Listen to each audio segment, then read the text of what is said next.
So Joyce just asked, how was the ride back from Bangkok? And I said it was a bit unusual. Why was it unusual? It was unusual because I had a police escort all the way, because I was recently a guest of His Majesty Rama the 10th.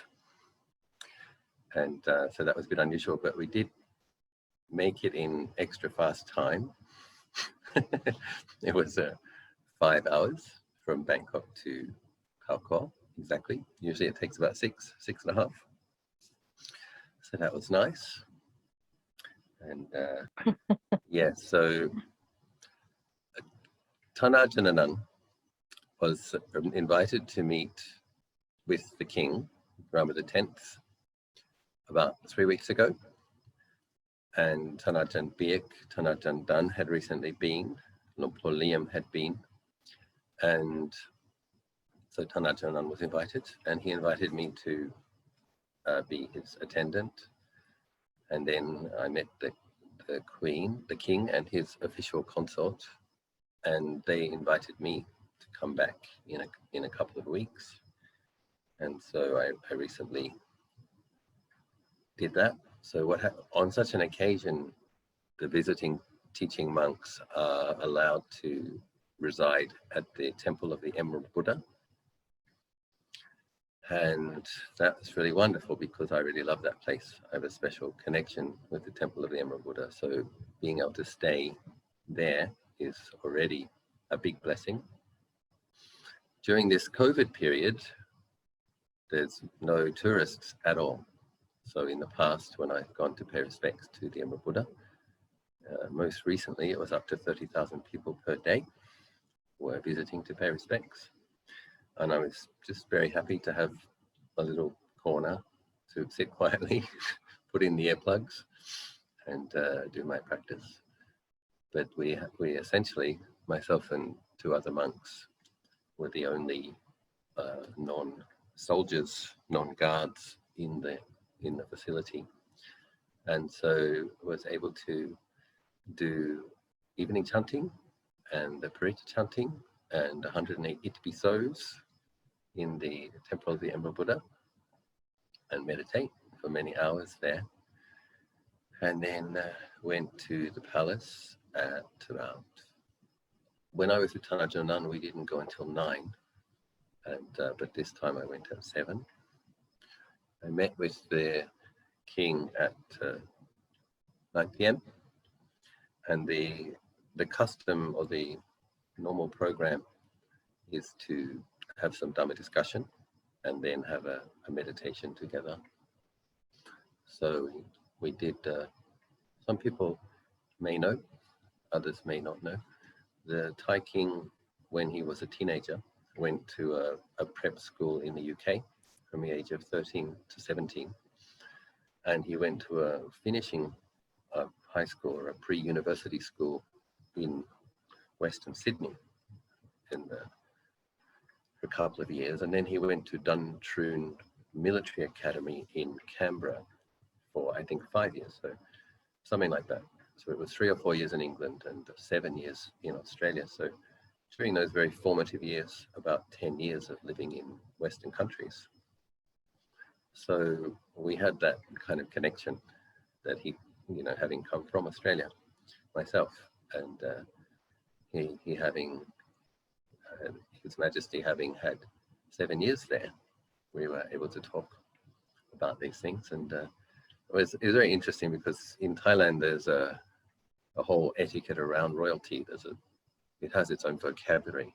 It's called Raja Sap, the royal vocabulary. And I had to say to His Majesty, I've been living with the villagers. I've never studied the royal vocabulary. I don't know a single word. But you, on the other hand, speak English very well. So since I'd like to offer the best quality thing to you, Your Majesty, should I speak English? And he said, your Thai is fine. Let's just talk. Let's just talk in ordinary Thai. So that was very nice. And he wanted to know how I had come to be a Buddhist monk in Thailand. So I told him that long story.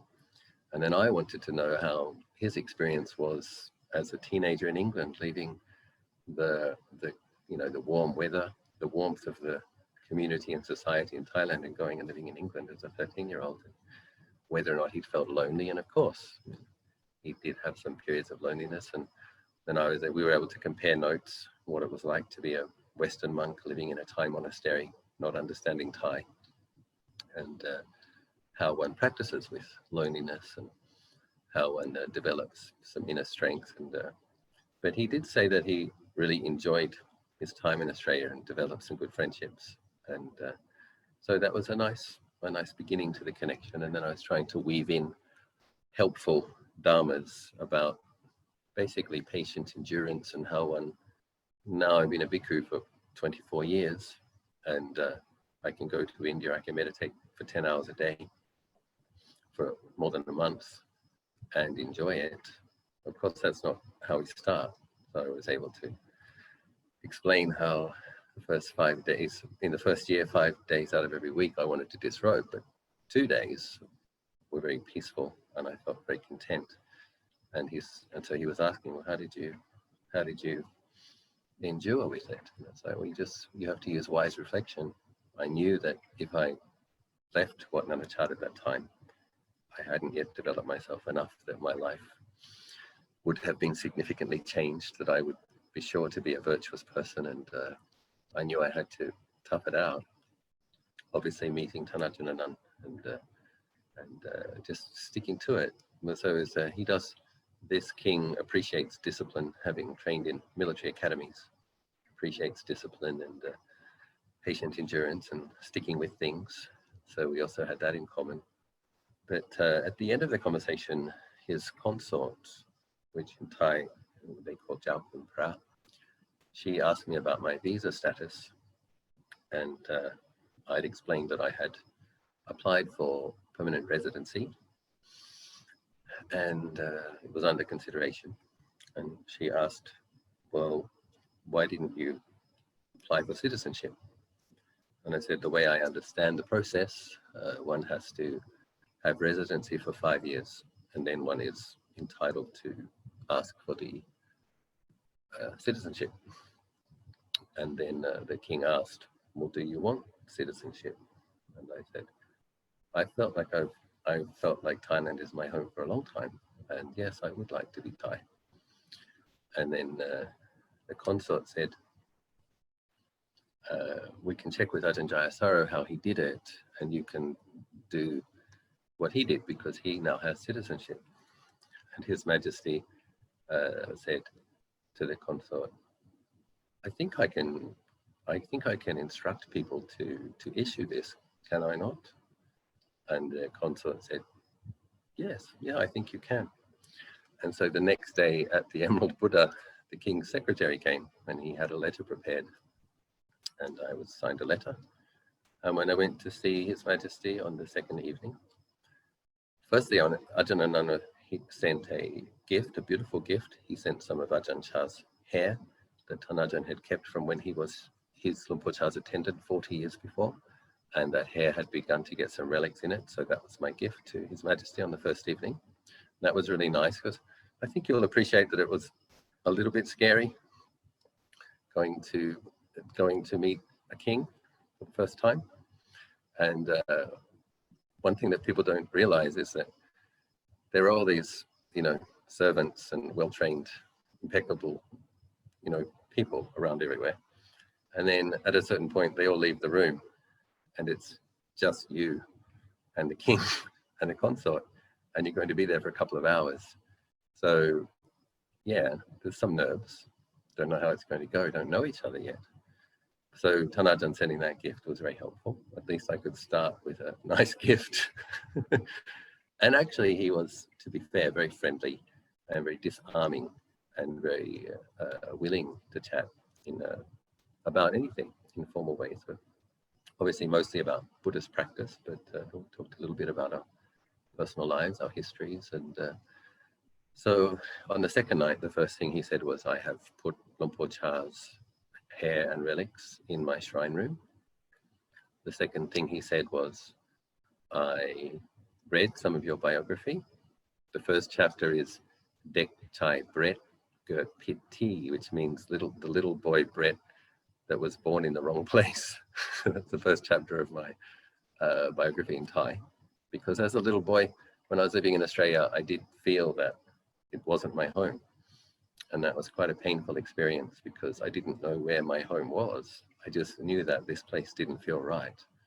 And so that was in the book. And he said, I read your book, The Little Boy Brett That Was Born in the Wrong Place. And he said, so just to let you know about your citizenship, I signed the papers today, and the Minister of the Interior also signed the papers, and you're a Thai person now. So, so that was a very, very, I have to try not to cry, but that was very touching that His Majesty accomplished that within 24 hours, and he wanted to be able to offer that, which is very beautiful, very gracious. And then the next day, I was coming back. I was going to have one rest day in Bangkok, and then I was going to be making my Thai ID card here in Khao Koh. And apparently His Majesty made a call again to the Minister of the Interior and said, I don't want Ajahn to make his ID card in Khao Koh. I want him to make it today. Go to where he's staying and get his ID card processed.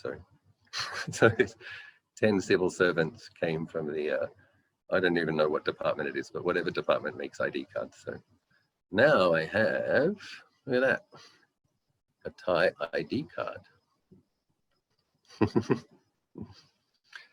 And when you make a Thai ID card, you have to, it's a curious tradition. They like you to put a Thai surname and changing your nationality. So I asked my dear beloved teacher, Ajahn, do you mind if I use your surname, Ajahn? And he said, well, Ajahn, so I'm your Long Po, you're my Praluk Chai, you're my venerable son, I'm your Long Po for a long time already. Of course you can use my surname. I do like his surname. His surname is Jan In, which comes from Chandima and Indra. So his surname is a combination of the moon and Indra, or Saka, as we know him in the Pali tradition. So my Thai name is now Pra Achalo Bhikkhu Chan In. So that was a very nice surprise that far exceeded my expectations.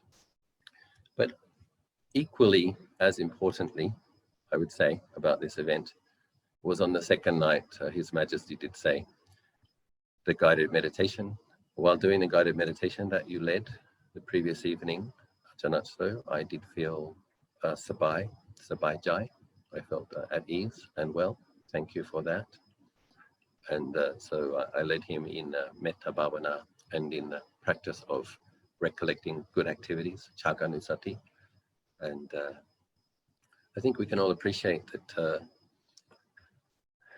people in such positions have a lot of matters and issues and complications to deal with. So find the anusatis that Lord Buddha teaches us, how to brighten the mind, how to keep the mind balanced, and how to deal with stress. Obviously very helpful. So it did go well, and His Majesty did say, please come back again. And so I'm Thai. I'm a strange looking Thai bhikkhu. And I think you saw some pictures of the fan. There's a fan behind me. That was a gift from His Majesty. And in Thai, the word is tiraluk, which means something to use to remember somebody by. So obviously I will remember the King with gratitude. And I felt privileged. Obviously different people have different opinions about whether or not there should be royal families, whether the whole world should be democratic, whether the whole world should be communist, whatever. Opinions are opinions. For myself, I recognize that royal families have played a very important role in the history of Buddhism.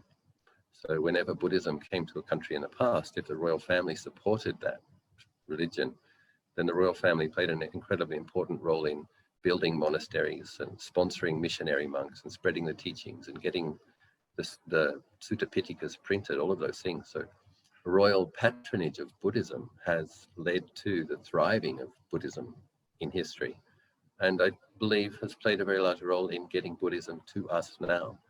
So for myself, I do feel gratitude to all 10 of the Thai kings for preserving a Thai kingdom, a Buddhist kingdom.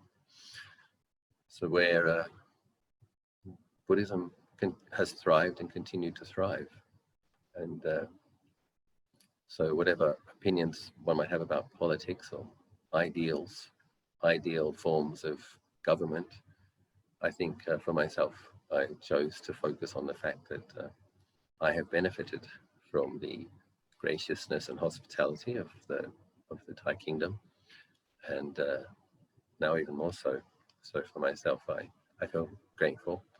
And I was also very touched, deeply touched, to learn that His Majesty is inviting monks, I think on average about 5 nights a week.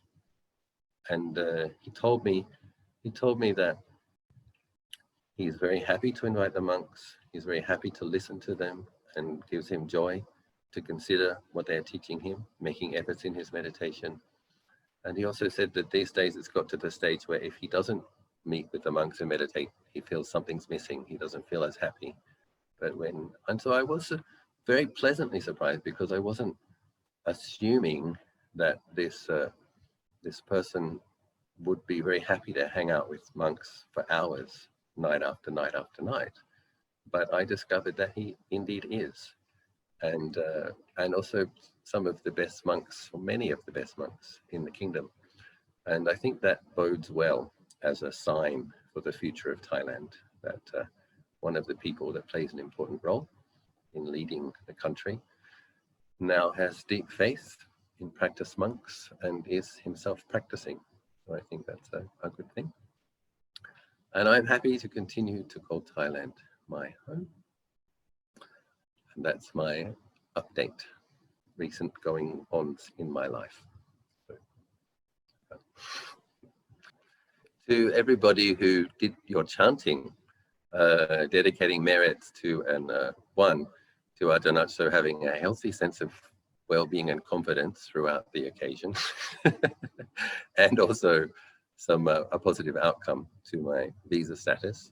Thank you very much. I do believe that the prayers of many people from many directions was a factor in how things came together so beautifully and so quickly. And I recognize that, and I'm grateful.